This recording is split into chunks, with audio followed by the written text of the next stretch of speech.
ఇలా ఈ విధంగా ఈజీగా కనుక ఫ్రైలు చేసుకుంటే కనుక చాలా ఫాస్ట్‌గా తొందరగా అయిపోతుంది. ఇంకా ప్రాసెస్‌లో కూడా చాలా సింపుల్ వే అయితే నేను ఇప్పుడు ఈ వీడియోలో మీకు చేసి చూపిస్తాను. అలానే ఒక్క ఫిష్ ఫ్రై మాత్రమే కాదు, చికెన్ ఫ్రై అయినా, మటన్ ఫ్రై అయినా, ఏ ఫ్రై అయినా సరే అన్నం మొత్తం కలిసిపోతుందనమాట. అందులో అయితే ఎలాంటి డౌట్ అయితే లేదు. ఇప్పుడు వీడియోలోకి అయితే వెళ్ళిపోదాము. కానీ అంతకన్నా ముందు ప్లీజ్ అస్సలు మర్చిపోవద్దు, లైక్ చేయండి, సబ్స్క్రైబ్ చేసుకోండి. అలానే పక్కనే ఉన్న బెల్ ఐకాన్ క్లిక్ చేసినట్లయితే మరిన్ని మంచి వీడియోస్ కూడా మీ దగ్గరికి వస్తూ ఉంటాయి అనమాట. కొత్త వాళ్ళని ఎంకరేజ్ చేస్తారని అయితే నేనైతే అనుకుంటున్నాను. ఇప్పుడైతే వీడియోలోకి అయితే వెళ్ళిపోదాము. ఇంకా ఈ సండే అయితే ఫిష్ ఫ్రై చేద్దామని అనుకుంటున్నాము. కొన్ని వారాల నుంచి అయితే మేము ఫిష్ ఫ్రై, ఫిష్ పులుసు ఇలానే తింటున్నాం అనమాట. ఎందుకు అంటే మీకు తెలిసిందే కదా, బర్డ్ ఫ్లూ వచ్చి కొంతమంది అయితే మానేశారు, కొంతమంది అలానే క్యారీ అంటే తింటున్నారు, కంటిన్యూ చేస్తున్నారు. మేమైతే తినట్లేదు అనమాట. ప్రస్తుతం అయితే ఫిషెస్ తిచ్చుకుంటున్నాము. ఈ వీడియో అయితే నిన్న సండే రోజు నేను చేసిన రెసిపీ అనమాట. మామూలుగా ఫిష్ ఫ్రై కోసం అని చెప్పి ఫిష్ ఇంకా కీమా అలా తీసుకొస్తా అన్నారు. ఇంకా అక్కడ వెళ్ళగానే ఫస్ట్ అయితే ఈ చేప తీసేసుకున్నారంట. ఆ తర్వాత ఈ చందువా ఫిష్ కనిపిస్తే అవి తీసుకోవాలనిపించిందంట, అవి అయితే తీసుకొని వచ్చారు. ఇంక ఇవైతే నేను శుభ్రంగా అంటే జస్ట్ అట్లా వాటర్లో శుభ్రంగా కడిగి అయితే బాక్స్లో పెట్టి ఫ్రిడ్జ్లో అయితే పెట్టేస్తున్నాను. తర్వాత బుధవారం కానీ అట్లా వండుకోవచ్చు. ఇంకా తర్వాత అంతా తినమనమాట. సో ఇప్పుడైతే ఈ సండే ఇవి ఫ్రై చేస్తే పెద్దగా అంతేమీ ఉండదు, తొందరగానే అయిపోతాయి తినడానికి. ఇంక ఇప్పుడైతే ఈ చందువా ఫిష్ని మంచిగా మనం ఇంగ్లీష్లో అయితే పాంప్లెట్ అంటాము.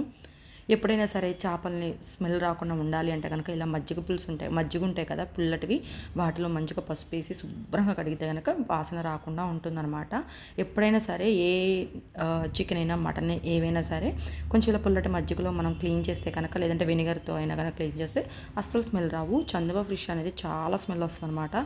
సో అందుకోసం అని చెప్పి మజ్జిగ ఉన్నాయి. సో ఇంకా అవి వాటితో పెట్టి శుభ్రం అయితే చేశాను. ఇంకా ఆ తర్వాత ఇలా మంచిగా మజ్జిగలు, ఆ తర్వాత వాటర్లో శుభ్రంగా కడిగిన తర్వాత ఇలా చేపల్లోకి ఉప్పు, పసుపు, కారం, అల్లం వెల్లుల్లి పేస్ట్, ధనియాల పౌడరు, కరివేపాకు ఇవన్నీ కూడా మంచిగా మిక్స్ చేయాలన్నమాట. ఇలా ఘాట్లు పెట్టుకుంటే మంచిగా వెళ్తుందన్నమాట చేపలోకి. ఈ చందువా ఫిష్లు ఏంటంటే తొందరగా అబ్జర్వ్ చేసుకోదు. సో అందుకోసం అని చెప్పి ఘాట్లు పెడతారనమాట.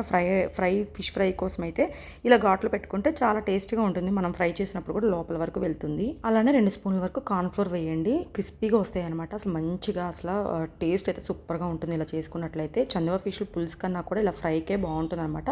ఇప్పుడు కొంచెం ఒక వెడల్పాటి ప్యాన్ తీసుకోండి. మరీ మునిగేంత పోయిన అవసరం లేదు ఆయిల్, జస్ట్ కొంచెం అనమాట. ఇక్కడ చూస్తున్నారు కదా, ఆ విధంగా సరిపోతుంది అనమాట. ఆయిల్ బాగా హీట్ ఎక్కిన తర్వాత ఎప్పుడైనా సరే ఫిష్ని ఫ్రై చేయాలి. ఇక్కడైతే చందువా ఫిష్ని అయితే నేను ఒక్కొక్కటిగా వేసుకుంటున్నాను. అలా 2 ట్రిప్పులుగా అయితే ఫ్రై చేశాను అనమాట. ఇలా ఘాట్లు పెట్టుకుంటే చెప్పాను కదా, మంచిగా కారం, ఉప్పు, పసుపు అవన్నీ లోపలికి అబ్జర్వ్ చేసుకొని ఫ్రై అనేది బాగుంటుంది టేస్ట్. కానీ చందువా ఫిష్ ఏంటంటే పులుసుగా అస్సలు బాగుండదు. ఇలా దానిపైన చూసారు కదా, రబ్బర్ లాగా ఉంటుంది. ఆ రబ్బర్ లాగా ఉన్నప్పుడు అబ్జర్వ్ చేసుకోదు కదా. సో అందుకోసం అని చెప్పి మనం ఘాట్లు పెట్టుకుంటాం. ఇంక ఈ విధంగా అయితే ఫ్రై చేసుకోవాలి. ఆయిల్ మంచిగా హీట్ ఎక్కితే చాలన్నమాట. ఫ్రై అనేది తొందరగా ఫ్రై అయిపోయి వాటింతట అవే వచ్చేస్తాయి మనం తీసేటప్పుడు కింద అతుక్కోకుండా. ఇంక ఈ విధంగా మంచిగా ఫ్రై చేసుకొని ప్లేట్లోకి అయితే తీసి పక్కన పెట్టించుకోండి. ఇప్పుడు అదే ఆయిల్లో ఒక 2 ఉల్లిపాయలు అయితే నేను కట్ చేశాను. మీరు తీసుకునే చేపలను బట్టి మీరు ఉల్లిపాయలు తీసుకుని మరీ ఎక్కువగా తీసుకున్న తీపి వచ్చేస్తుంది అనమాట. మనం ఇప్పుడు చూపిస్తున్నాం కదా ఇలా ఫ్రై చేసినట్లు. మనం కనుక ఏమన్నా చారులో కానీ అంటే పప్పు చారు, సాంబారు, రసంలో కనుక ఇలా ఫ్రై చేసుకొని తింటే ఎన్ని చేప ముక్కలైనా తినేస్తాము. ఓన్లీ చందువా ఫిష్ మాత్రమే కాదు, ఏ ఫిష్ అయినా సరే ఏదైనా సరే ఈ విధంగా చేసుకుంటే మాత్రం చాలా టేస్టీగా ఉంటుంది. ధనియాల పౌడర్ కూడా యాడ్ చేసుకోండి మీరు ఈ చేపలకి అంతా మ్యారినేట్ చేసేటప్పుడు కూడా. సో ఇంక ఇప్పుడైతే మొత్తం ప్లేట్లో అయితే తీసేసుకుంటున్నాము. ఇంక ఇక్కడైతే నేను 2 ఉల్లిపాయలు అయితే తీసుకున్నాను చెప్పాను కదా, సన్నగా కట్ చేసుకోవాలి. అదే ఆయిల్లో మనం కట్ చేసుకున్న ఆనియన్స్ వేసి డీప్గా ఫ్రై చేసుకోవాలన్నమాట. తర్వాత మనం కట్ చేసుకున్న ఏదైతే ఉన్నాయో పచ్చిమిరపకాయలు అవి కూడా తీసుకోండి. నేనైతే ఒక 4 తీసుకున్నాను మధ్యలో కట్ చేసి. తర్వాత కరివేపాకు, కొత్తిమీర కూడా కొంచెం ఎక్కువగా యాడ్ చేయండి, చాలా బాగుంటుంది టేస్ట్ కూడా. ఇంక ఇక్కడైతే కొంచెం పసుపు యాడ్ చేస్తున్నాను. అలానే సాల్ట్ వేయడం వల్ల తొందరగా ఫ్రై అయిపోతాయి అనమాట, ఉడికిపోతుంది ఉల్లిపాయ అనేది. ఇప్పుడు ఏదైతే మనం చేస్తున్నామో ఈ స్టఫ్ అనేది చాలా ఇంపార్టెంట్. ఈ విధంగా చేసుకుంటే అన్నం మొత్తం కలుస్తుంది అనమాట. ఎప్పుడైనా మీ ఇంటికి ఎవరైనా చుట్టాలు వచ్చినప్పుడు చక్కగా ఏదైనా రసము, సాంబారు అలాంటివి కానీ, లేదంటే గోంగూర పప్పు, తోటకూర పప్పు అలాంటి వాటిలో కూడా ఇది సైడ్ డిష్గా మీరు చేసుకున్నట్లయితే సూపర్ టేస్ట్ ఉంటుంది. ఇప్పుడు ఏదైతే ఇక్కడైతే నేను ఉల్లిపాయల్లోకి ఉప్పు, పసుపు, కారం, ధనియాల పౌడరు అలానే కొంచెం ఎండు కొబ్బరి పొడి యాడ్ చేస్తున్నాను. డీప్ ఫ్రై చేసుకోవాలన్నమాట మొత్తంగా. ఇవన్నీ బాగా ఫ్రై అయితేనే మనకు అన్నం మొత్తం బాగా కలిసిపోతుంది. మనకి పులుసు కూడా అవసరం లేదు. చాలామంది అనుకుంటారు ఇలా ఫ్రై అయితే అన్నం కలవదేమోనని.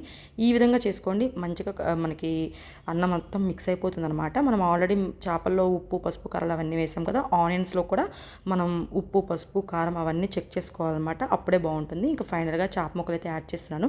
ఇక్కడ ఏదైతే పొడి చేయాలనో అది చాలా ఇంపార్టెంట్. అది ధనియాలు జీలకర్ర కొంచెం మెంతులు పొడి చేసి ఇక్కడ నేను మిక్స్ చేస్తున్నాను అనమాట. అలానే కొత్తిమీర కరివేపాకు ఫైనల్లో వేయడం వల్ల చాలా టేస్ట్ అయితే ఉంటుంది. ఇంకా ఫైనల్గా అయితే వీటిని మరీ స్పీడ్గా కాకుండా రఫ్గా కాకుండా కొంచెం మామూలుగా హ్యాండిల్ చేయాలన్నమాట, లేదంటే చిరిగిపోతాయి ఈ ముక్కలు అనేవి. చూసారు కదా ఎంత బాగుందో. మేము ఓన్లీ సాంబార్ కూడా ఉన్నాయి ఇంట్లో, అవి కాకుండా ఓన్లీ వీటితోనే తినేసాము రైస్ మొత్తం కూడా. ప్లీజ్ ట్రస్ట్ మీ, ఇలా చేయండి, చాలా టేస్ట్గా ఉంటుంది. ఖచ్చితంగా చికెన్ కూడా ఈ ప్రాసెస్లో చేసుకోవచ్చు. మీకు ఇష్టం ఉంటే మెంతి పొడి యాడ్ చేయండి, లేదంటే లేదు. జీలకర్ర ధనియాల పొడి అందులోకి కొంచెం మెంతులు వేసి మొత్తం ఫైన్ పొడిగా చేస్తే కనుక మనకి చేపల పులుసులో కానీ చేపల ఫ్రైలో కానీ చాలా బాగుంటుంది. మెంతి పొడి అవసరం లేదనుకుంటే వదిలేసేయండి. ప్లీజ్ ఈ వీడియో నచ్చితే ప్లీజ్ సబ్స్క్రైబ్ చేసుకోండి.